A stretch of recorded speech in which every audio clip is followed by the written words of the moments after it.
میخوام یه قلک بسازم از دلم، حواسمو جمع کنم و یه روزی به وقتش که پاشو بشکنمش و آب روی عشقو بخرم.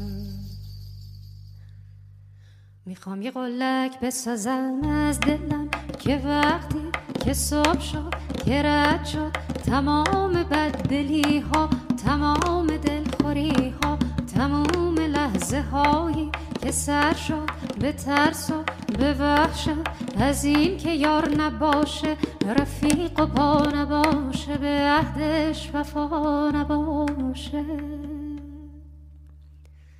همه تلخیه رو بقچه کنم و دور بریزم و جای عشق تو دل وا کنم و آب روی عشقو بخرم. میخوام یه قلک بسازم از دلم، خاطرهای خوب و سوا کنم و جیرینگی توی دلش بریزم. یه روزی که پر شد قلکم از همه خاطراتت، نگاهت، کلامت، مرامت، اون وقت بدجور میشم اسیر و رامت.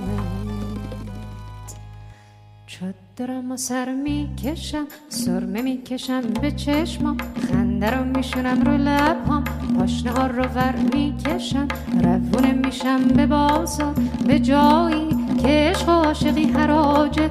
عاشقا شدن یه دلال، همه حالشون خرابه، رونق کارشون کساد.